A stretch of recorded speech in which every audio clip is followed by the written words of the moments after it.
Hello and welcome back to another episode of Notion Bonsai. And in this video today, we're going to be working on some Picea, also known as the dwarf Alberta spruce. And we're going to be going over some pruning and shaping ideas ranging from much larger Picea down to Shohin-sized trees and finally Mame-sized trees.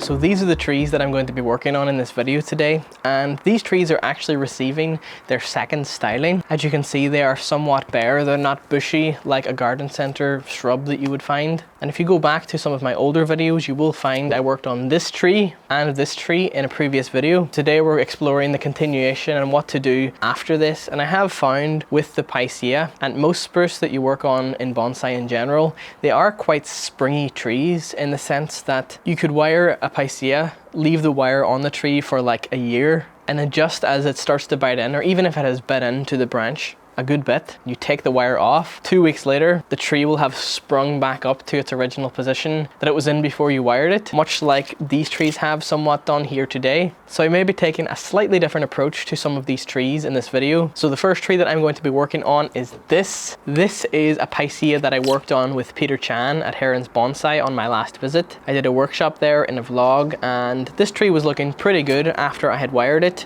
I gave it a really drastic S-bend in the trunk, and sure enough, 1 year later, I take the wire off, and a few days after, the tree springs back up into its original position. And now before we begin, the tools that I'll be using in this video today are some branch cutters, wire cutters, twig cutters, some bonsai tweezers, some gin pliers, and finally, some trunk splitters. And as always, by no means do you need all of these specialized tools to do bonsai. If you are a beginner, you can get by with some garden secateurs or even some garden scissors, whatever works to cut the branches and foliage. You just want to make sure that whatever tools that you do use are clean and sharp, because a clean cut will heal much faster and will benefit the tree more than a blunt cut, where it sort of squashes the branch instead of cutting it through. Whenever I first worked on this tree, I gave it, you know, a crazy bend, lovely S-curve, because I ultimately wanted to shorten the height of the tree because there's quite a lot of dead space from here to here. And generally with bonsais, you don't really want any foliage on the bottom third of the tree, just as a general rule.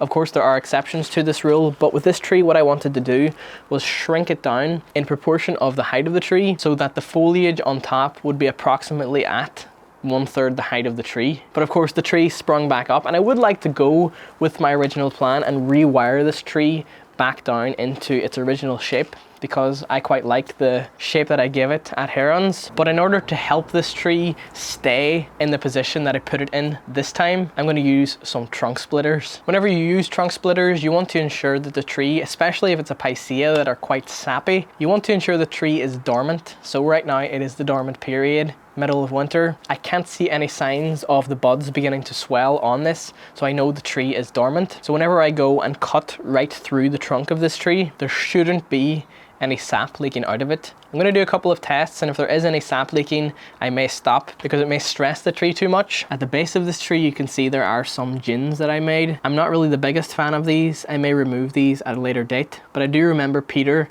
quite liked me making these gins, so for now I'm going to keep them. So here we go with the trunk splitters. This is what they look like. On the top here, there are two blades that are extremely sharp. And when you trunk split in bonsai, you want to come in and go the entire way through the middle of the trunk. If you haven't done trunk splitting before, you may be thinking, is this not going to kill the tree? Because the sap flows upwards throughout the tree and we're splitting it in that vertical direction, it doesn't really harm the tree all that much. It only really becomes a problem if you were to ring the tree the whole way around and stop the sap flow from reaching the foliage on the top. So here we go with the trunk splitters. I'm just going to take these, make sure that it's centered, and I'm going to give it one split just to test. I'm happy that that's the whole way through the trunk, as you can see. Now let's see if any sap comes out. Okay, so this is a good sign. There doesn't seem to be any sap coming out of the tree. So I think we can continue with the trunk splitting. And when you go in the second time with the trunk split, you want to line up the cut with the previous cut that you did. And we're going to do one continuous split the whole way up the trunk. Trunk splitting in bonsai is usually used to help bend really thick trunks that don't really want to bend. And whenever you bend the tree after splitting it, the two halves of the tree can slide over the top of each other. But in our case today, I'm not really doing it because the trunk is so thick, but I'm doing it so that whenever I bend it and the two halves slide over each other, I'm hoping that the two halves will heal together in the bended position that I've given it. Of course, this is an experiment, and if this doesn't work, I'm sure the tree will still survive and we can still make something cool from the tree. You really want to take your time with this process. If your split comes from somewhere like here, you don't have to put the tool exactly right beside it. You still want it in line, but you could maybe do one up here, and that split could actually rejoin. See how they just connected from here to here? So I have split the trunk from the base the whole way up to just as it gets into the foliage. I don't really want to go any further than that as it is starting to get quite thin. Now I'm going to take some of this stuff. This is called Raffia. It comes from a palm tree, the Raffia palm. And this is just some of the leaves from this tree. And this is what I'm going to use to wrap the tree to protect it from the wire before we wire it, because I am going to give this quite a tight bend with some pretty thick wire just to really lock it into place so that if next year we get any spring back from that, it'll be in a position we want because we sort of overbent it. If you don't have Raffia, instead you could use some vet tape. That is the modern bonsai version of Raffia, but I have some of this lying around, so I thought I'm going to use it. So here's just a quick lesson on how to work with Raffia in bonsai. Whenever you get it, it'll come as a big bundle like this. If it is high quality Raffia, it'll be pretty long. But as it is right now, it's not really suitable to use as a wrap around the trunk. So I'm going to divide this into some groups. It's somewhat of a personal preference about how much Raffia you like to have per bundle when working on the tree. I like to use maybe 15 strands, about this much. So I separate it out and then I just tie a knot at the end. This is one of the bundles that we're going to be using. And then with each of these bundles, I'm just going to wrap it around my hand like this. And once I get a loop, I will just pull it through, just enough to keep it together, but I don't want it to form a tight knot, and just place it into some water to make it nice and soft to work with. I'm going to do this with all the bundles.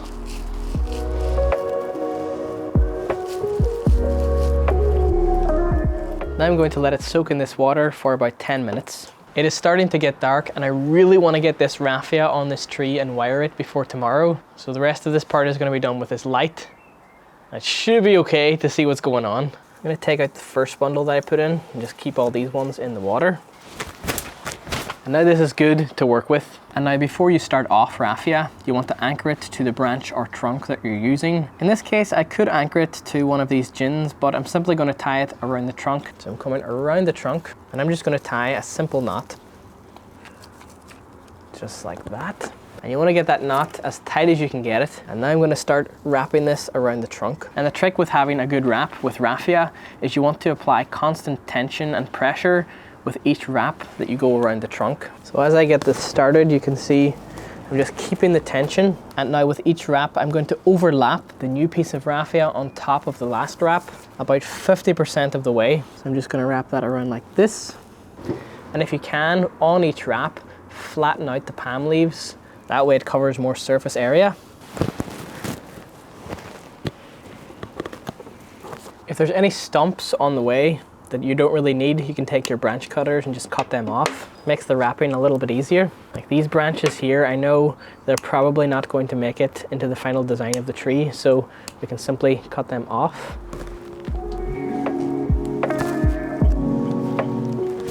And now just as I get to the part where I'm starting to run out of Raffia, this is where we can add the second bundle. So just taking another bundle, I'm going to untie this one because I want to get as much out of the Raffia as I can. And I'm simply going to unwind just one whole rotation. Remember, you want to keep that tension. I'm going to take the new bundle and lay it on top. That way, when I come around with the loop, it anchors it onto the tree. Just as we tighten that around, we can take what's left of the bundle, lay it flat, and continue with the new one. I always overestimate how much Raffia I need. I think this is only going to have needed 2 bundles, but I suppose it's better having too much than too little. I don't know if this is just me, but I much prefer how Raffia looks over vet tape. I think I will switch to vet tape eventually, but I just love the natural look of the Raffia. and the fact that it naturally decomposes off the tree with time. And now as we get to a branch on the top here, I'm just simply going to go around the branch. There's nothing complicated needs to be done. It's okay to leave a little bit of a gap in the raffia wrap if you wish to, so long as you don't harm the branch, because whenever we do this, the tree's health is really the most important thing we want here. And the reason why we're just putting this raffia on is because we're simply protecting the trunk from any wire scars as we apply it. I think I'm finished with the raffia on this part, so I'm simply going to use one of the branches just to tie a knot on the end. So I'm going to come down around the branch. Whatever way you can figure out to make a knot. There's no like one method of doing this, just whatever you find that works for you. So I'm just going to make a loop with my finger like this, come around and then go through the loop. And that way we can pull this tight. And then we can just cut off the excess. So I'm pretty happy with how this is looking. I'm just going to take off some of these stray strings from the raffia wrap. You can make this look as tidy as you like. And then we can take off this one at the bottom that we used to create the knot. This will definitely be sufficient to protect the tree from wire. When wiring the tree, if you wish to, you could use a really thick piece of wire, like 6mm or 8mm wire, depending on the thickness of your tree. Or you can do what I'm going to do here, and I'm going to use slightly thinner wire, but double it up along the trunk. And that should give us the same hold as a thicker piece of wire. It's just down to personal preference, whatever way you like to do it. If I had a thicker piece of wire, I would probably use it, as it's just a lot easier. But this 4mm wire is the thickest I have at the moment. So I'm just going to start by taking the wire and measuring it up the trunk, just to make sure we have enough. I like to leave a little bit extra just in case. I'm just going to cut this with the wire cutters. It's important to keep in mind the way in which you want to bend the tree. So I want to bend this tree somewhat like this, which is a clockwise direction. So that means I have to wire the tree clockwise, because as we twist the tree and bend it into the position, the wire will tighten. If we were to wire it anti-clockwise and try and bend the tree clockwise, the wire would untighten and it just wouldn't hold the tree properly. So I'm going to anchor this to this gin at the bottom here. I'm going to take these gin pliers and just wrap it around like this. That should be enough to anchor it. And now we're just going to take it around clockwise. And I'm being careful to have every bend on this trunk here about 45 degrees. And you don't really be afraid of tightening this fairly tight, because we do have raffia on this to protect the tree.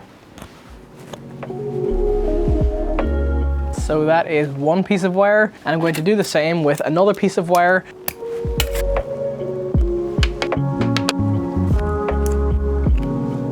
Now that we have two pieces of wire up the tree, it should be fairly easy to bend and get it to hold in place. I'm just going to do a little test, and if it doesn't, I'll perhaps put a third piece of wire, because this is quite a thick tree. All right, oh, it seems to be holding no problem. I'm just bending it back to the way I had it.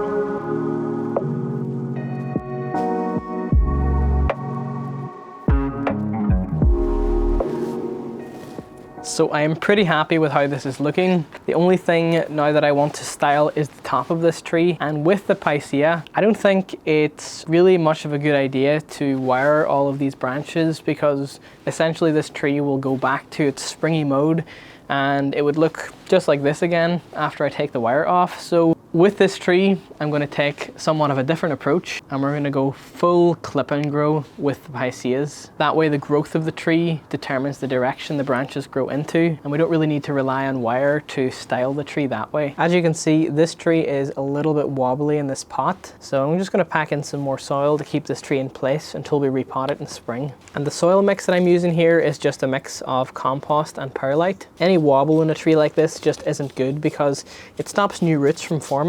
So we can keep this nice and secure in the pot, the tree will do a lot better. And I'm just using this chopstick to work out any air gaps.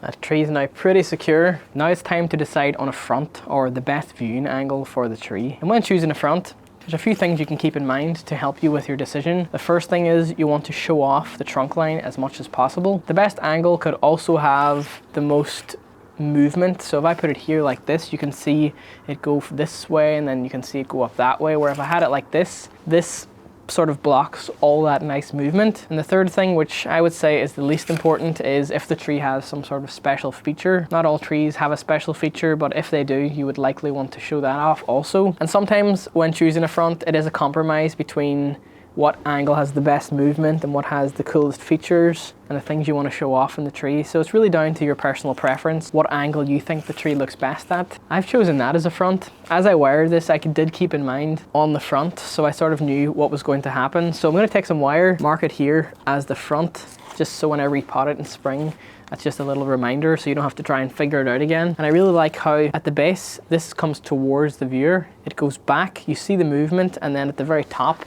I have this coming forwards again, so the tree is sort of leaning in. Now when pruning this tree, I'm simply going to cut this tree back as far as I can because I really want to start from scratch on the top of this tree with the clip and grow method.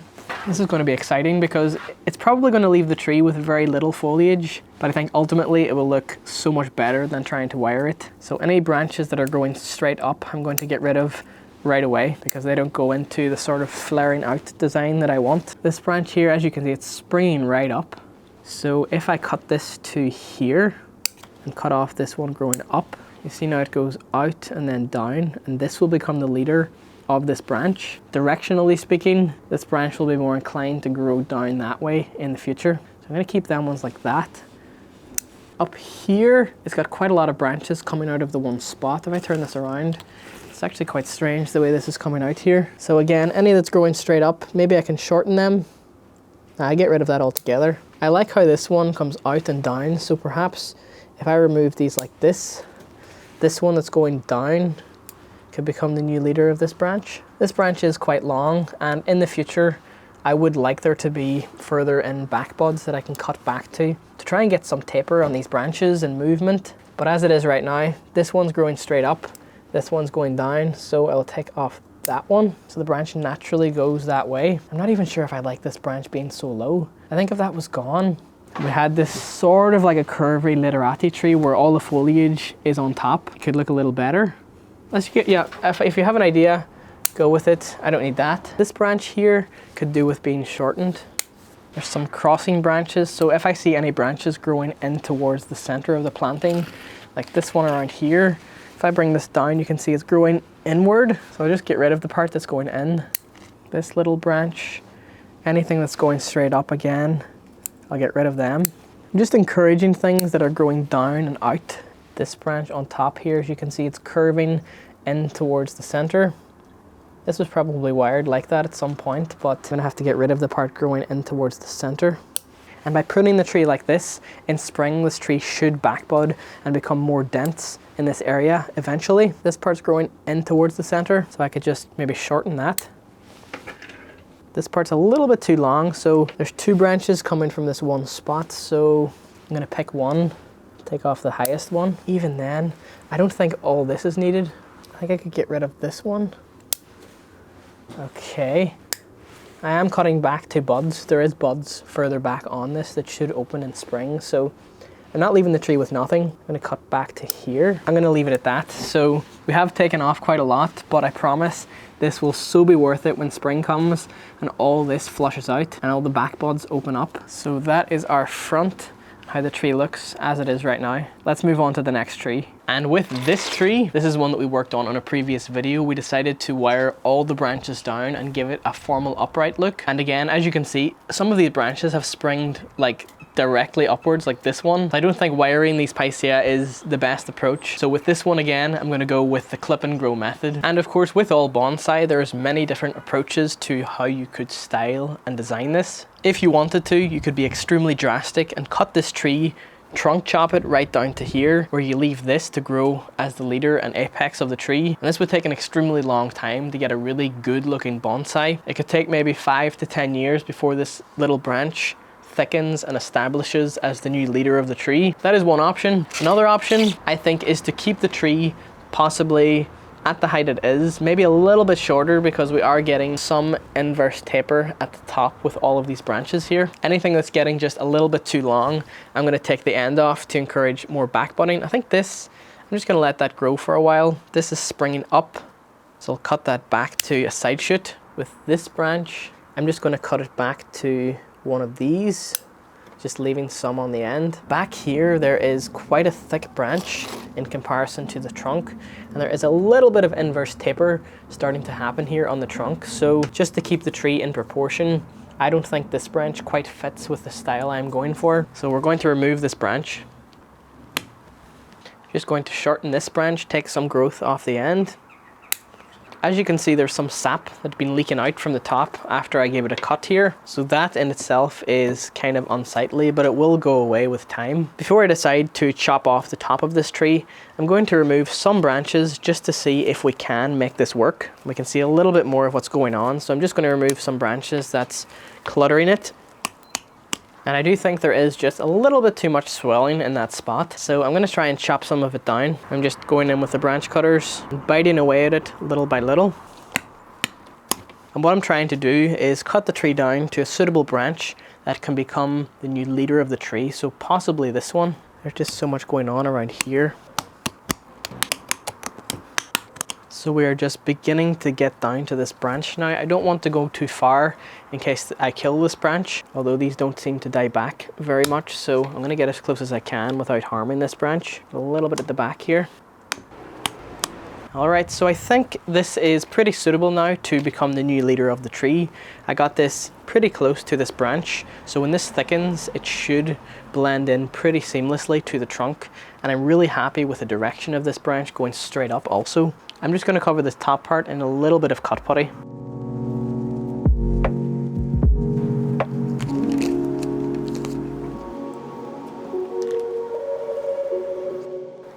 And in bonsai, we use cut putty for a number of different reasons. It stops moisture escaping from the tree and keeps the tree nice and healthy, but it also stops moisture from entering the tree. And this specific type of cut putty is antifungal and antibacterial, so this tree won't get any fungal or bacterial infections through this wound. And finally, this cut putty has a growth hormone in it, which helps the wound on the tree heal a lot faster. So you could save yourself some time by adding a putty to a cut that has a hormone in it to help the growth. I'm just going to try and improve the overall structure of the branches, so anything that's growing straight up, I'm going to cut like this one. That way there's a bud underneath here that I want to open, and hopefully when this grows, it'll encourage it to grow down that way. And whenever you prune to a bud like this and hope that it grows in a certain direction, this is called directional pruning. This one here, I'll cut to here. And with directional pruning, especially when it is your first time doing pruning like this, the tree oftentimes looks worse before it looks better. I think it's okay.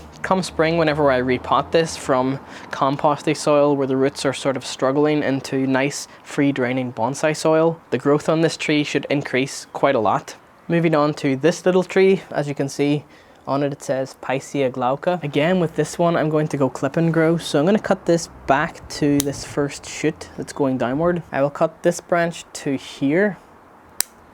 So now it flares outward and we get a little bit of movement on that branch. I'm going to shorten this one just to encourage some back budding. So I'm going to cut it back to some buds here. This one's growing kind of up, so I'm going to prune it back to a bud that's pointing downward. And on the top here, just to keep the growth nice and dense, it is growing nice and tall, but if I just cut all of these back to some buds, remember to leave some foliage and needles on the branch. If you were to cut the branch and leave nothing on it, there's a good chance that branch could die because there's no foliage to keep pulling the sap through the branch. So always leave something on it. Like here, I've left a little bud on the top.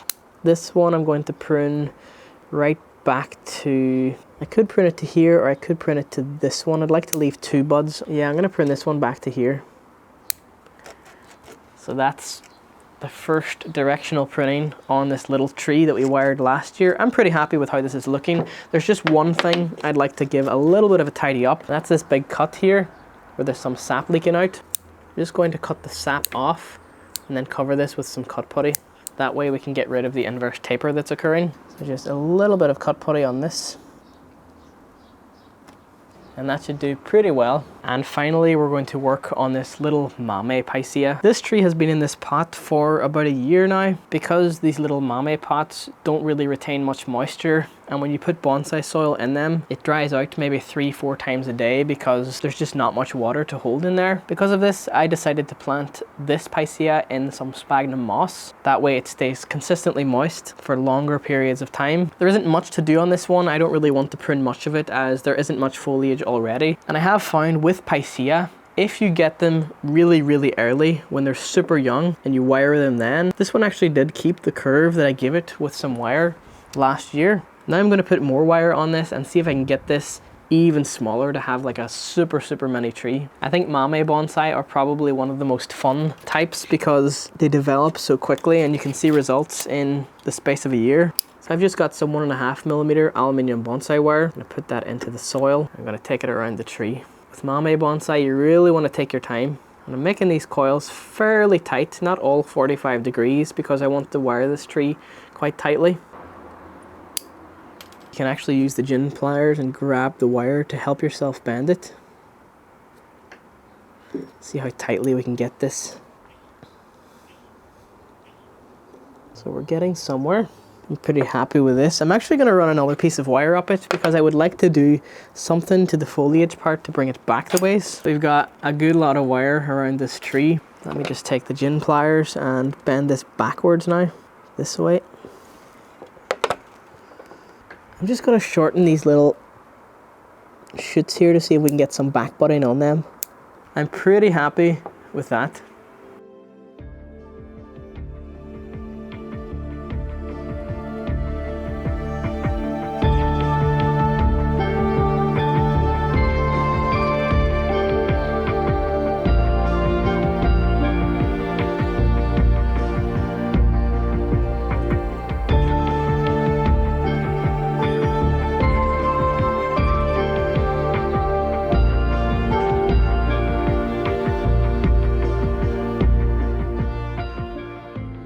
And on that, I'm going to end off this video right here. If you enjoyed, please be sure to leave a like in this video. It really helps out the channel a lot with the YouTube algorithm. And let me know what you thought of this video down in the comments below. Which one of these trees that I worked on today was your favorite? If you have any tips for me on working on the Picea, let me know. I'm always open to new and different ideas in bonsai. Remember to subscribe and hit the bell to get updates from whenever I upload a video. That way you can see when a video is premiering and you can chat with me there and then as the video goes out. If you would like to support me and the things that I do on this channel, hit the thanks button down below. And if you would like to stay updated on all the things that I do off camera, please follow me on Instagram. It's @NotionBonsai and you'll be able to see all the things that I do on there. But on that, thank you so very much for watching.